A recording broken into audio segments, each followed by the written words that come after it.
आज हम स्टार्ट करते हैं पोटेशियम डाइक्रोमेट के बारे में। यदि हम इसके अणु भार या जिसको मॉलिक्यूलर वेट या फिर मोलर मास भी बोलते हैं उसकी बात करें तो ये 294 होता है। जैसे लास्ट टाइम उसमें पोटेशियम पर मिनट का 158 होता था 158, उसी प्रकार तो ये आपको याद रखना है। वैसे यदि मैं इनके ऑक्सीकरण अंक की बात करूँ K2Cr2O7 में किसकी, क्रोमियम की, तो वो +6 होता है। कैसे +6 हुआ होगा, यदि मैं देखूँ किसका K2Cr2O7 का, तो इसका होता है +1 इंटू क्या कर दूंगा 2, बीच का गैप है उसके लिए प्लस, इसका निकालना है मुझे इसलिए x मान रहा हूँ, चूंकि संख्या 2 है इसलिए क्या कर रहा हूँ 2x मान रहा हूँ। इसी तरीके से ये बीच का गैप प्लस, इसका होता है -2 इंटू 7, ऐसे इक्वल टू होता है 0। इस तरीके से यदि करूँगा तो +2 + 2x और माइनस होता है 14, इसको मल्टीप्लाई करेंगे तो प्लस माइनस इंटू होता है माइनस इक्वल टू 0। यदि 14 में से क्या गया 2 गया तो ये हो जाएगा 2x - 12 इक्वल टू 0। और यदि मैं इसको उधर कर दूँ तो हो जाएगा 2x equal to +12, x equal to +12/2 बराबर होगा +6। तो उम्मीद है चीज़ें आपने समझ ली होंगी। अब +6 का अर्थ क्या है, +6 का अर्थ है यदि मैं क्रोमियम को लिखता उनका इलेक्ट्रॉनिक कॉन्फ़िगरेशन सामान्य अवस्था में तो लिखता मैं 3d5 4s1, इसका एटॉमिक नंबर 24 होता है और ये एक्सेप्शन होता है, आप बाउ के रूल का पालन नहीं करता।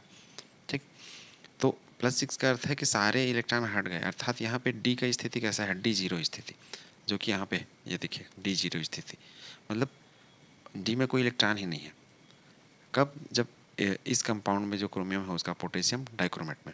अब डी में कोई इलेक्ट्रॉन नहीं है, इस कारण इसमें क्या होगा, डी ट्रांजिशन नहीं होगा, अर्थात एक डी कक्षक से दूसरे डी कक्षक में इलेक्ट्रॉन जाएगा नहीं, अर्थात ये इसको क्या है, रंग नहीं शो करना चाहिए। जैसे कि हमने संक्रमण धातु या डी ब्लॉक के तत्व में पढ़ रखा है कि डी में इलेक्ट्रॉन यदि पूरे भरे हों या फिर इलेक्ट्रॉन ना हो तो वो रंगीन नहीं दिखते, लेकिन ये रंगीन दिखता है।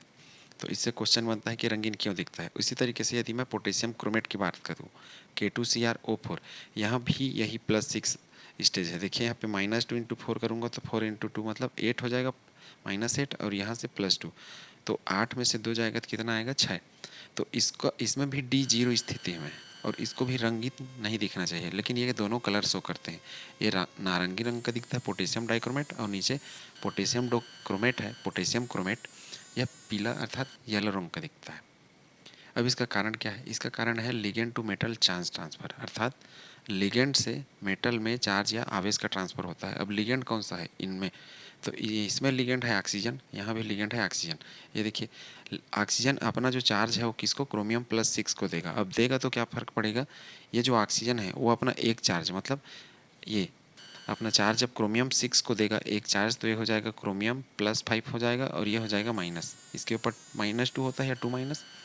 इस कारण क्या होगा, अब इसमें सिर्फ 5 इलेक्ट्रॉन निकला, 5 इलेक्ट्रॉन यदि निकलेगा तो एक इलेक्ट्रॉन डी में पड़ा रहेगा, अर्थात ऐसा होने से इसका स्थिति क्या हो जाएगा D1। इस वजह से क्या है, ये फिर रंगीन दिखना स्टार्ट होगा, तो इसको कहा जाता है चार्ज ट्रांसफ़र। तो याद रखना ये जो KMnO4 है वो और पोटेशियम डाइक्रोमेट दोनों चार्ज ट्रांसफर के कारण कलर शो करते हैं। अब इनको बनाने का विधि देखें तो लैब में ये कैसे बनाए जाते हैं वो समझते हैं। यहाँ पे आपको इनके रंग को याद करना है और इनके जो प्रॉपर्टीज़ है वो, इसके आधार पर इनके क्वेश्चन बनते हैं। जैसे इसको क्रोमाइट अयस्क FeCr2O4, इसको बोला जाता है आयरन क्रोमाइट। इसकी अभिक्रिया जब किसी सोडियम कार्बोनेट को कपड़ा धोने का सोडा भी कहा जाता है, ठीक है, इससे कराई जाए, या फिर इसका भी उपयोग कर सकते हैं सोडियम हाइड्रोक्साइड, मतलब इसके साथ इसको ना लेकर के इसको ले सकते हैं सोडियम हाइड्रोक्साइड को। तो ये ऑप्शन है, या तो इसको लें या फिर इसको लें, मतलब बेस को लें सीधा सा क्षार को, और साथ में ऑक्सीजन गैस का उपयोग करें। मतलब क्रोमाइट अयस्क का जब अभिक्रिया सोडियम कार्बोनेट और ऑक्सीजन गैस की उपस्थिति में कराई जाती है, मतलब इन तीनों को मिक्स करके जब गर्म करते हैं मतलब इनको गला देते हैं, फ्यूजन मिक्सचर जिसको कहा जाता है, तब इससे मिलता है सोडियम क्रोमेट जो कि पीले रंग का होता है। यही हमने पढ़ा, ये क्रोमेट। तो यहाँ पे पोटेशियम क्रोमेट है, सोडियम क्रोमेट भी यही रंग का दिखेगा। क्रोमेट जो ये लास्ट वाला है ना CrO4, इसके कारण ये पीला दिखता है। और आयरन ऑक्साइड Fe2O3, इसको फेरिक ऑक्साइड भी कह सकते हैं, ये भूरा रंग का दिखता है। अब देखिए यहाँ पे CO2 जो कार्बन डाइऑक्साइड होता है, उसको यदि हम लोग कोई प्रैक्टिकल करें, टेस्ट करें, तो उस गैस को यदि चूने के पानी में प्रवाहित करें अर्थात फ्लो कराएं, तो जो चूना का पानी होता है वो दूधिया रंग का हो जाता है, अर्थात मिल्की टाइप का हो जाता है, दूध जैसे। अब चूना पानी कौन से रंग का होता है, तो चूना जो पानी होता है जब चूना को घोलते हैं तो उसके ऊपर में जो कलरलेस पानी रहता है उसको बोला जाता है चूना पानी, उसका कोई रंग नहीं होता, तो वो दूधिया कर देता है। तो इसमें क्वेश्चन क्या आ सकता है कि जो अयस्क है उसकी अभिक्रिया जब, या किसी अयस्क की अभिक्रिया जब सोडियम कार्बोनेट से करते हैं तो उससे जो बनने वाला पदार्थ है वो पीले रंग के होता है, या फिर वह चूने के पानी को दूधिया कर देता है। तो वह कौन कौन सा है करके, तो जो बोर्ड परीक्षाएं होती हैं इनमें अलग अलग इनके नाम से इसको पूछा जाता है घुमा के। तो ये रिएक्शन को आपको याद करना है, ये संतुलन में नहीं है, अर्थात बैलेंस नहीं किया हूँ, जो हमारे काम की चीज़ें हैं वो बस लिखा गया है। ये तो हमारा हो गया पहला स्टेप। यहाँ हमने क्या बना लिया, सोडियम क्रोमेट। दूसरे स्टेप की यदि बात करूँ तो जो सोडियम क्रोमेट है उसकी अभिक्रिया सांद्र H2SO4 अर्थात एसिड से कराई जाती है, मतलब अम्ल से करा दी जाती है। अम्ल से कराने से क्या होगा, ये सोडियम डाइक्रोमेट बन जाएगा। जैसे वहाँ पे K2Cr2O7 को पोटेशियम डाइक्रोमेट कहते हैं, वैसे ये सोडियम डाइक्रोमेट बन जाएगा। ये कौन से रंग का रहेगा, नारंगी। जैसे कि वो पोटेशियम डाइक्रोमेट रहता है वैसे ही नारंगी रंग के कारण का ये है Cr2O7। और यहाँ भी क्या रहेगा, यहाँ भी वही ligand to metal charge transfer होगा, अर्थात ये यही वाला स्थिति बनेगा सेम कारण। इसकी अभिक्रिया जब हम अगला जो तीसरा स्टेप है हमारा, मतलब टोटल 3 स्टेप में होता है। फर्स्ट तो हो गया, हमने क्या बनाया, सोडियम क्रोमेट बनाया। उसके बाद सोडियम क्रोमेट को अम्ल से अभिक्रिया करा रहे हैं, तो क्या बना रहे हैं, सोडियम डाइक्रोमेट। और अगला जो सोडियम डाइक्रोमेट है उसकी पोटेशियम क्लोराइड से अभिक्रिया कराएंगे, तब ये बनता है हमारा पोटेशियम डाइक्रोमेट, जो कि कौन से रंग का रहता है, ये हमारा होता है नारंगी रंग का। मतलब हमने क्या किया है, सीधा सा इससे ये बनाया है और इससे हमने एसिड को मिला करके ये बना लिया है, और इसमें हमने इसको मिलाकर पोटेशियम क्लोराइड को मिलाकर ये बनाया है, अर्थात इसको एक स्टेप के रूप में बना सकते हैं, टोटल 3 स्टेप में। तो इसको आपको याद करना है। मतलब क्रोमाइट गैस की अभिक्रिया जब सोडियम कार्बोनेट से कराई जाती है या फिर सोडियम हाइड्रोक्साइड की किसकी उपस्थिति में, ऑक्सीजन की उपस्थिति में, तब सोडियम क्रोमेट प्राप्त होता है जो कि पीले रंग का रहता है। सोडियम क्रोमेट की अभिक्रिया जब अम्ल से कराई जाती है H2SO4 सांद्र, मतलब ओरिजिनल गाढ़ा रूप में रहेगा, उस हम लोग बोलते हैं सांद्र, तो सोडियम डाइक्रोमेट मिल जाता है। सोडियम डाइक्रोमेट की अभिक्रिया जब पोटेशियम क्लोराइड से कराई जाती है इससे, तो मिल जाता है पोटेशियम डाइक्रोमेट। ये तो हो गया इनके बनाने का विधि। अब मैं इनकी स्ट्रक्चर की यदि बात करूँ, स्पेशली किसका, ये देखिए पोटेशियम डाइक्रोमेट और पोटेशियम क्रोमेट। तो पोटेशियम क्रोमेट का देखो K2Cr O4, तो इसकी संरचना यदि देखें तो क्रोमियम को बीच में रखना है, और ये ऑक्सीजन एक ऊपर, दूसरा ऑक्सीजन हो जाएगा आपका नीचे। अब पोटेशियम, तो एक ऑक्सीजन हो गया इस साइड, दूसरा ऑक्सीजन हो जाएगा इस साइड। देखिए 2 4 5 6, ये माइनस हो जाएगा, प्लस ये भी माइनस और ये प्लस, टोटल 6 बनेंगे। कैसे 6 बंद, क्योंकि जो क्रोमियम होता है उसका ऑक्सीकरण अंक कितना है, 6 है, इसलिए टोटल गिन रहे हैं। देखिए 2 3 4 5 6, तो ये हो गया आपका कैसा स्ट्रक्चर हो गया, चतुष्फलकी। और संकरण क्या हो जाएगा, Sp3, जो कि हमने किस में देखा था, KMnO4 में, चतुष्फलकी Sp3। ऐसे ही यदि मैं किसकी बात करूं, पोटेशियम डाइक्रोमेट की, K2Cr2O7 की, तो यहाँ भी थोड़ा सा अलग बनेगा स्ट्रक्चर। यहाँ पे क्या रहेगा, 2 क्रोमियम रहेगा, एक ये और दूसरा ये। डबल बॉन्ड से लगाओ ऑक्सीजन, फिर डबल बॉन्ड से नीचे भी डबल बॉन्ड, नीचे भी डबल बॉन्ड। इसको एक ऑक्सीजन को ब्रिज के द्वारा अर्थात पुल के द्वारा दूसरे क्रोमियम से जोड़ना है। अब जो बच गया इस साइड एक ऑक्सीजन, इधर भी एक ऑक्सीजन, और क्या रखेंगे, माइनस, और ये हो जाएगा प्लस, माइनस, और ये हो जाएगा प्लस।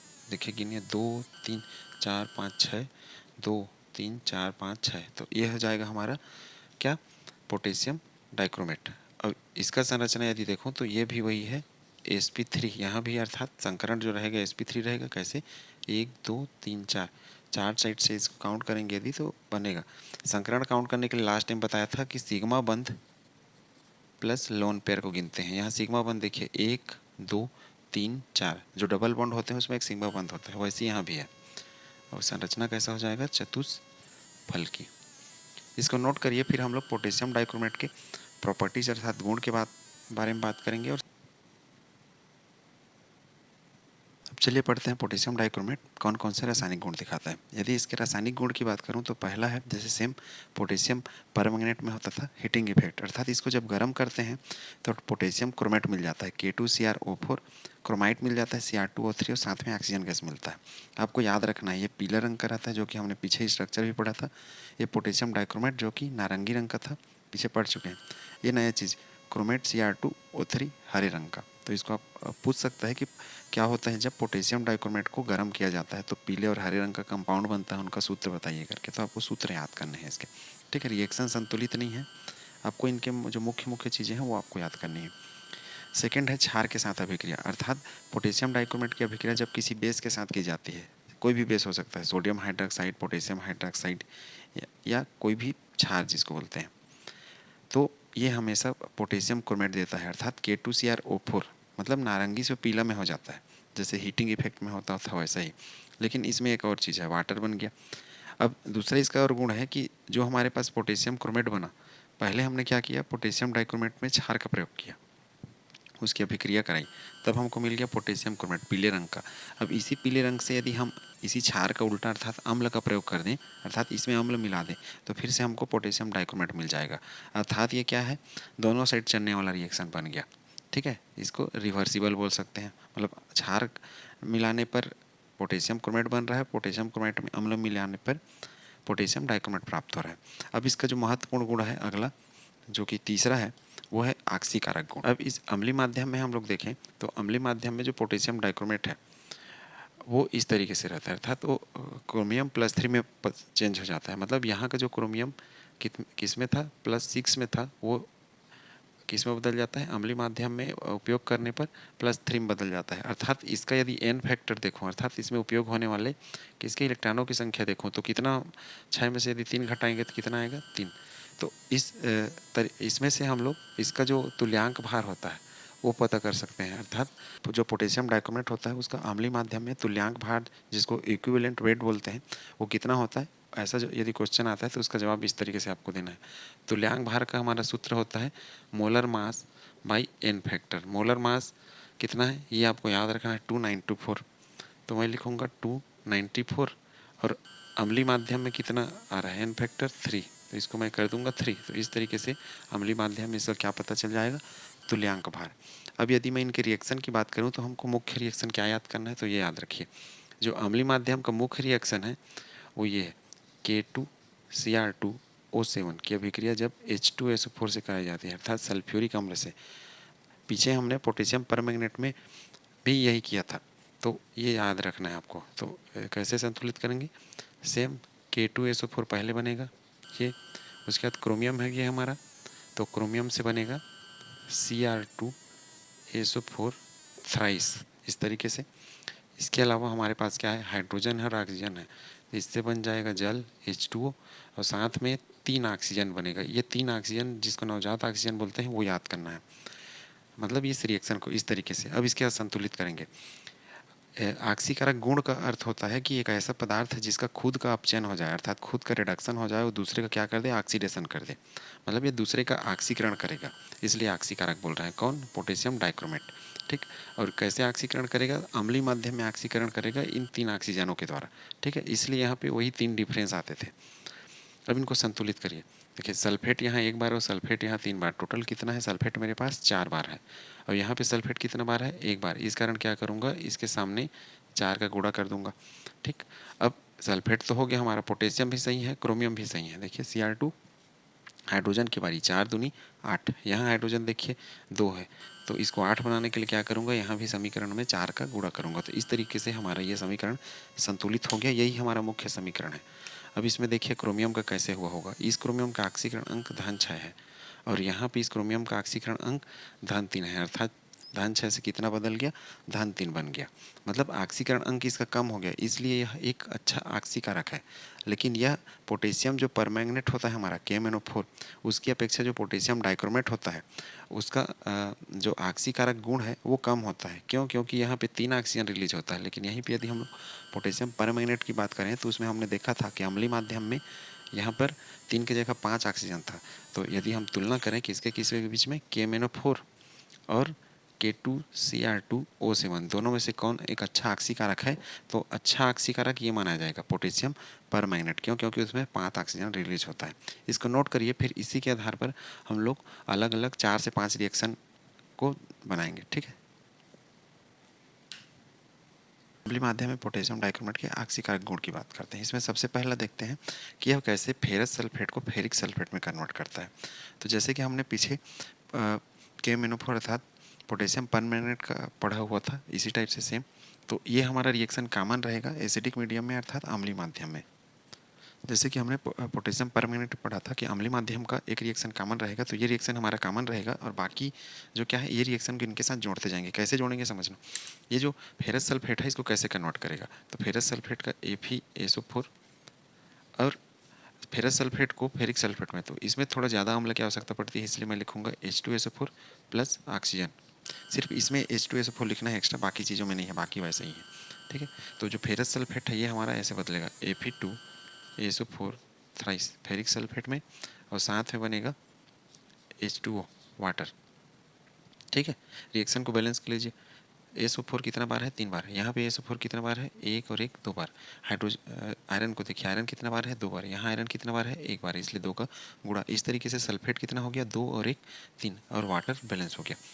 अब देखिए ऊपर वाला जो हमारा कॉमन रिएक्शन है इसमें ऑक्सीजन कितना बार है, 3 बार, और यहाँ पे वही ऑक्सीजन इसका क्या करने वाला है, ये जो फेरस है ना इसका ऑक्सीकरण करने वाला है।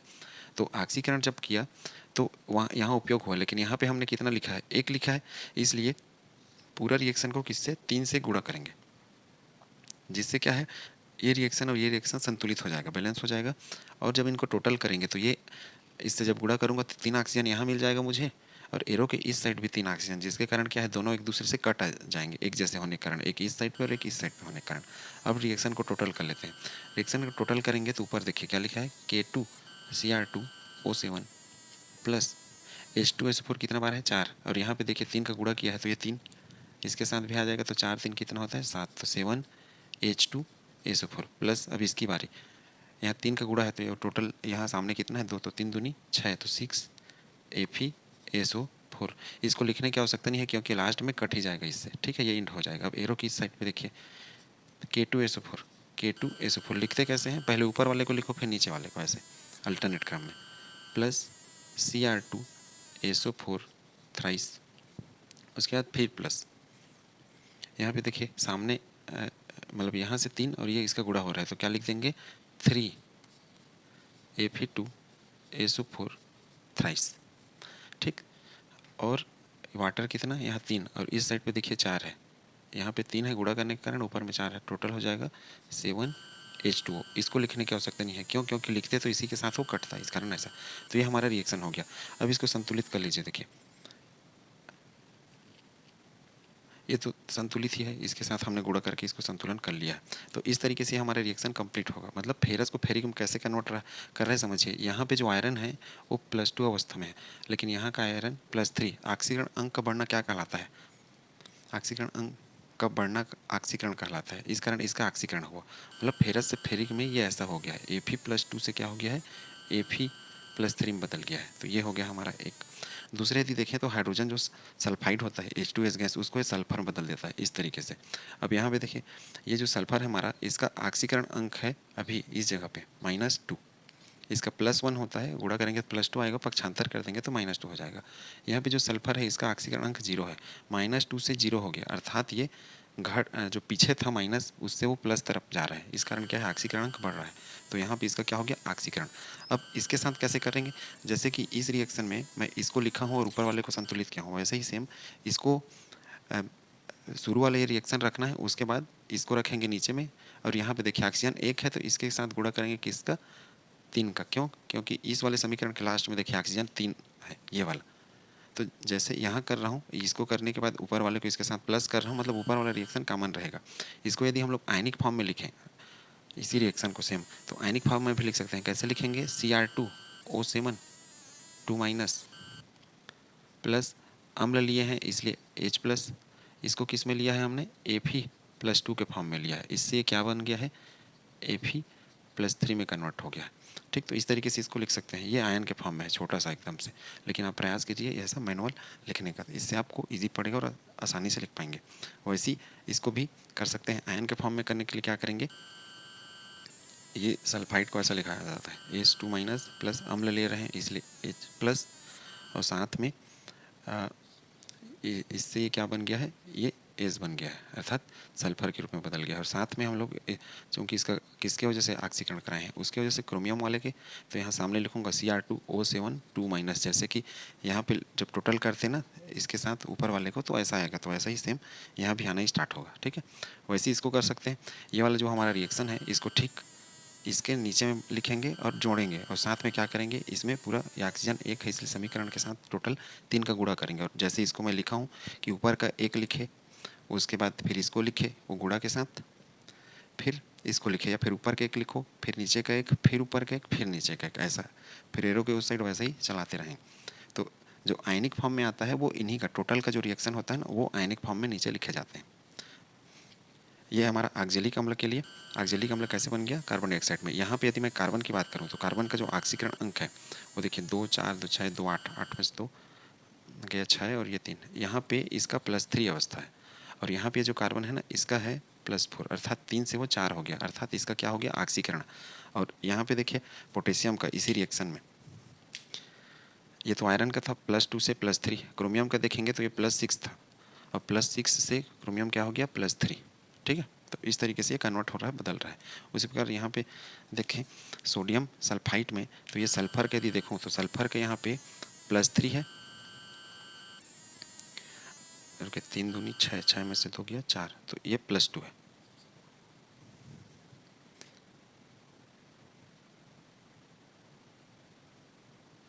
हाँ +2 से यहाँ पे 4 दूनी 8, 8 में से 2 गया 6, +2 से ये +3 में ऐसे कन्वर्ट हो रहा है। कैसे निकाला होगा मैं, इसके देखिए सोडियम प्लस है ना, तो इसका मैं +1 लिया हूँ इंटू 2, उसके बाद ये इसका एक सल्फर का निकाल रहा था तो उसको मैं मान लिया हूँ x, इसका -2 होता है, -2 इंटू 3 बराबर 0, ऐसा करके 3 दूनी 6 हो गया, तो x -6 और इस साइड पे क्या आ गया +2, तो ये x -4 हो गया।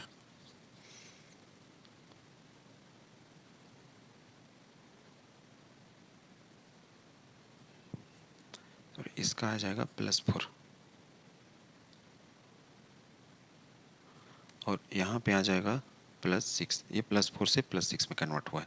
ठीक है, ये देखिए यहाँ से वेरीफाई हो गया, तो x इक्वल टू हो जाएगा +4 और ये +6, ये साइड मतलब कम से अधिक, कम से अधिक मतलब इसका क्या हो गया ऑक्सीकरण। और जो पोटेशियम डाइक्रोमेट रहेगा इसका क्या होगा ऑप्शन +6 से +3। तो उम्मीद करता हूँ ये चीज़ें आपने समझ ली होंगी। अर्थात जैसे केमिनोफोर बदलता था वही सारे रिएक्शन यहाँ भी रहेंगे सेम, सिर्फ अंतर क्या रहेगा, यहाँ पे ऑक्सीजन 3 निकल रहा है इसलिए सारे रिएक्शन के साथ 3 ऑक्सीजन का मतलब टोटल इस तरीके से 3 का गुणा कर रहे हैं। बाकी सारे रिएक्शन पीछे जो पढ़े हैं हमने केमिनोफोर, वहाँ से आप सेम एज इट इज़ रख सकते हैं। मतलब ये क्या क्या कर रहा है, आयरन को Fe+2 को किस में बदल रहा है, Fe+3 में बदल रहा है, H2S को सल्फर में बदलने वाला है, मतलब इनका क्या कर रहा है ऑक्सीकरण कर रहा है। वैसे ही ऑक्जेलेट C2O4 2- होता है, ऑक्जेलिक अम्ल से ऑक्जेलेट आयन बनता है, उसको बदल रहा है CO2 में, इसको ऑक्जेलिक अम्ल भी लिख सकते हैं आप। पोटेशियम आयोडाइड, इसका मैं रिएक्शन नहीं लिखा हूँ लेकिन इसको ये बदल देगा I2 में। स्टेनस +2 को ये बदल देगा स्टेनस +4 में। तो ये इंपॉर्टेंट है बहुत ज़्यादा, ये शुरू के 3। और ये SO3 2- को SO4 2- में कन्वर्ट कर रहा है अर्थात सल्फेट में। इसको नोट करिए। फिर हम लोग इसका एक टेस्ट देखते हैं, क्रोमिल क्लोराइड परीक्षण, जो कि पोटेशियम डाइक्रोमेट का परीक्षण है, अर्थात पोटेशियम डाइक्रोमेट का प्रयोग जो क्लोराइड आयन होता है उसके टेस्टिंग करने करते हैं। तो वो कैसा होता है वो अब पढ़ते हैं क्रोमिल क्लोराइड परीक्षण क्या होता है। क्रोमिल क्लोराइड परीक्षण स्पेशली उन आयनिक क्लोराइड के लिए प्रयोग किया जाता है जिनके बीच में आयनिक बंध पाया जाता है, अर्थात उसमें प्लस और माइनस वाली स्थिति बनते हैं। लुईस कोसेल का जो अष्टक नियम चलता है उसी के हिसाब से। ठीक, तो आपको याद ये रखना है कि जो सहसंयोजक बंध वाले क्लोराइड आयन होते हैं उनमें यह काम नहीं करता, अर्थात उसके परीक्षण के लिए जो पोटेशियम डाइक्रोमेट है उसका प्रयोग नहीं करते हैं।